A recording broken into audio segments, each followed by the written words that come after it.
ውድ ቤተሰቦች እንግዲህ ነብሯ ጭር ሲል አልወድም ብላለች ማለት ነው። አብሩታዬ እኛም ጭር ሲል አንወድም ማለት ነው። አንቺ የተመቸሽ ነገር ለእኛም ይመቸናል። እኛ የአንቺ ኦዲየንሶች ምንም ነገር ስሪ፣ ሁሌም እንወድሻለን ማለት ነው። ሁሌም ከጎንሽ ነው ያለ ነው ማለት ነው።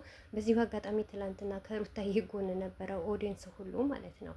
እና ምን አለ መሰላችሁ ጭር ሲል አልወድም ያለችበት ምክንያት ሩቲ ሀብቴ እውነቷ ነው ማለት ነው። ምክንያቱም እሷ እርግዝና ባለችበት ጊዜ ያን ሁሉን ስታለቅስ እንባዋን ስታረግፍ እሷ ሄርሜላ ተብዬዋ ከባል ዋጋ ያዙኝ ልቀቁኝ እሽሩሩ ስትል ነበረ ማለት ነው። አሰላሙ አለይኩም ወራህመቱላሂ ወበረካቱ። ውድ ቤተሰቦቼ ሰላም ብያለሁ። በያላችሁበት ሰላማችሁ ብዝዝ ተረፍረፍ ይበልልኝ። ይህንን ቪዲዮ ከወደዳችሁ ላይክ፣ ሼር፣ ሰብስክራይብ እያደረጋችሁ ቤተሰቡ ነው። እንግዲህ ሩቲ ሀብቴ በጭብጪ ቀውጪ ይመቸናል ማለት ነው። እኔ ይመቸኛል ያልኩበት ምክንያት ምን እንደሆነ ታውቃላችሁ? የማን ህይወት ተበጥብጦ የማን ህይወት ያምራል ማለት ነው። አሁን በቀላሉ ማለት ነው ሄርሜላ ምንም እንዳላረገች ነገር ምንም እንዳልሰራች ነገር በቃ በትንሽ ነገር ሂዳ ሩታን ጠየቀች። ባልሽን ትፈልጊዋለሽ ወይስ አትፈልጊው? ካልፈለግሽው ግን ለእኔ ላረገው ነው ብላ በትንሹ እንድታዋት ፈልጋ ነበረ ማለት ነው። ሩታ ማለት ከአብርሽም ጋር እንኳን ቢለያዩ አሁንም በቀል ብሰራቸው እኔ ይመቸኛል ማለት ነው። ምክንያቱም የሩታንም ህይወት እንደበጠበጡ ሩታንም እንዳሳዘኗት ሩታንም እንዳስለቀሷት እነሱ ማልቀስ አለባቸው። ለምን የሩታ ህይወት ተበጥብጦ ደግሞ የእነሱ ህይወት በአማረ መንገድ በቀላሉ መንገድ መቀጠል አይችሉም ማለት ነው። ሄርሜላ ማለት በምን አካሄድ እንደመጣች ታውቃላችሁ ማለት ነው። እሷ እርጉዝ ባለችበት ጊዜ፣ ሰው በሚያስፈልጋት ጊዜ፣ ባልዋ በሚያስፈልጋት ጊዜ አብረው እንኳን ቆመው ትዝ ይላችኋል። ማርክ፣ ሩታ፣ አብርሽ፣ ሄርሜላ ሆነው ራሱ ቆመው ባልዋን 80 ሳይቀድ ገና ታረቁ ትዳራችሁን ምሩ ሲባሉ እሷ እንዴት አድርጋ እንደምትላላጥ እንደነበረ ማለት ነው። ምክንያቱም በሰው ነገር የገባችሁ ሄርሜላ ናት እንጂ ሩታ አይደለችም። ስለዚህ አሁን ሄርሜላ በቀላሉ የአብርሽን ሚስት ሆና ለመኖር ዋጋ ከፍዬበታለሁ የምትል ምክንያት ምንም አይነት ምክንያት የለትም። ምክንያቱም ቢኖራት እንኳን ሩታ ዝም ማለት የለበትም። የእሷንም ህይወት እንዳበላሹ የእሷንም ህይወት እንደበጠበጡ ሚዲያ ላይ እርጉዝ ሆና ያን ሁሉ እንዳዘቀዘቋት እና በቀላሉ ማለፍ የለባትም ማለት ነው። ሩታ ያየችውን ስቃይ፣ ሩታ ያለቀሰችውን እንባ ሄርሜላ ማየትም ማልቀስም መሰማትም ጨጓራዋን መላጥም አለበት። ትናንትና ልታለቅስ የቀራት ነገር የለም ማለት ነው። ገና አይደለም እንደዚህ ትንጨረጨራለች ማለት ነው።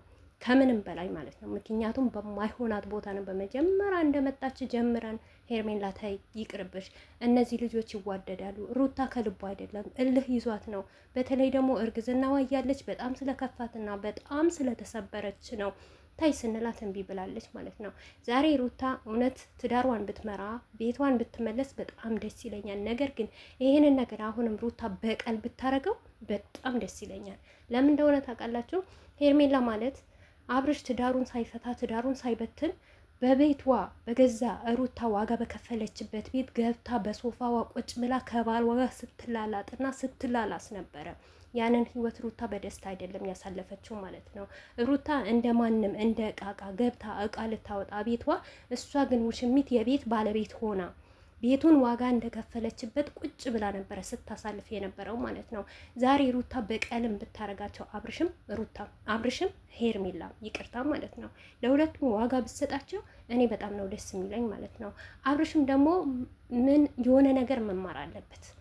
እንዲህ በቀላሉ በቃ አንድን ሴት አፈቅርሻለሁ፣ ወድሻለሁ፣ ዋጋ ከፍያለሁ ከአንቺ ጋር ብዙ ነገር የተባለበት ትዳሩ፣ በዚህ ትዳር አብርሽ ያልተባለ ነገር የለም፣ ያልተሰደበበት ነገር የለም።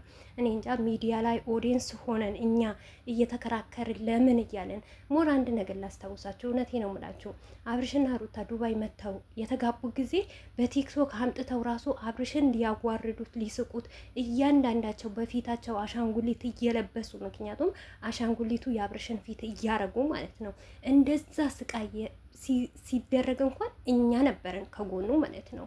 አብርሽ ምንም አላጠፋም፣ ሩታ ምንም አላጠፋችም፣ ሎሬንስ ብለው ነው የመጡት ብለን ያንን ሁሉ ስድብ ያንን ሁሉ ሰቀይ ለምን በዚህ ትዳር ነበረ አደባባይ ወጥቶ ለምን እንደዚህ ኦንክ ለምን እንደዚህ አረክ የተባለበትን ትዳር ትቶ በቀላሉ በቃ የዛኔ ሩታ እኔ ሲከፋት ሊከፋኝ ሲርባት ሊርበኝ ምንም ነገር ስትሆን እንድሆንላት ብሎ ነው ከእናት ከአባቷ ነጥሎ ወደ ሸገር ይወሰዳት ማለት ነው። ግን ከጊዜ በኋላ ያለ መጣጣም መጣ። ሩታ ማጠፋች፣ አብርሽ ማጠፋ።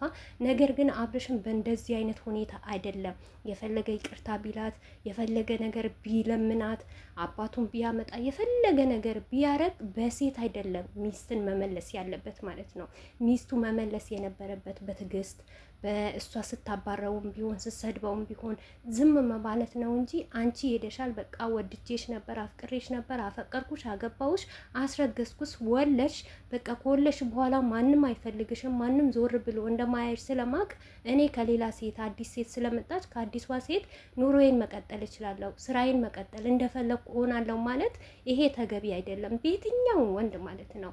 እዚህ ጋር ሴትን መሆን ለሴት ልጅ ክብር መገባት አለበት እና ሄርሜላ ያንን ነገር ከተመኘች በጣም ተሳስታለች። በጣም ለምን ይሄንን እንዳልኳችሁ ታውቃላችሁ? አብርሽም ትምህርት መውሰድ አለበት። ነጌም በሄርሜላ ህይወት ምን እንደሚፈጠር አይታወቅም። ወይም ደግሞ ሄርሜላ አብርሽን ወዳለሁ አብርሽን አፈቅራለሁ ብላ መታለች አይደል? አብርሽን በምን አይነት መንገድ እንደምትጎዳው ለምን እንደፈለገችው በደንብም አያውቅም። በነገራችን ላይ የአብርሽን ልብ እናንተ አታውቁትም። እስካሁንም ድረስ ያደረሰው ለዚህ ነገር ያበቃው የዋህነቱን ነው። ሰውን መርዳት ሰውን ማመኑ ነው ማለት ነው። ሰው ማመንም መረዳትም የለበትም። ምክንያቱም እኔ ከዚህ በፊት አንዱን ሁለትም ተናግሬ ያለው አብርሽና ሩታ ለሚዲያ ሰው አላረጉም።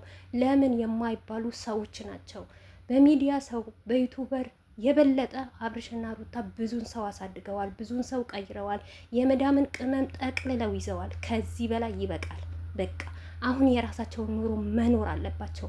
አብርሽም ሩታም ቢሆን ከእንደዚህ አይነት ነገር ስራ ወጥተው ወደ ራሳቸው መመለስ አለባቸው፣ እንደኔ ማለት ነው። ነገር ግን አሁን ሩታ እርግዛለች፣ ወልዳለች፣ የራሷ ጉዳይ ነው። ላይፌን አሳልፍ ያለው ነገር ግን ከሄርሜላ ቀጥላለሁ እኔ ከሄርሜላ ምንም ደስተኛ እንሆናለን ካሉ በጣም ተሳስተዋል። በተለይ ደግሞ ሄርሜላ መቼም ደስተኛ አትሆኝም፣ እመኝኝ ማለት ነው። ትላንትና አንቺ ያን ሁሉ እየለፈለፍሽ ያን ሁሉ እያወራሽ ልቡ ያለው አብርሽ ሩታ ጋር ነው እንጂ አንቺ ጋር አይደለም። የትኛው በሀገራችን ራሱ በአብርሽና በሩታ ትዳር መካከል ሽምግልና ገብቶ እንኳን በሽምግልና እንኳን ነገራቸው ቢያዝ የሚፈረደው ለሩታና ለአብርሽ ነው እንጂ ለሄርሜላ አይደለም። እውነት ለመናገር ማለት ነው። ማንም አይፈርድልሽም። ምክንያቱም ባለትዳር ወንድ ነው። ወንድ እስከሆነ ድረስ ቤት እስካለው ድረስ ልጅ እስካለው ድረስ መጠንቀቅ አለብሽ። ለራስሽን ህይወትሽን መስጠት አለብሽ።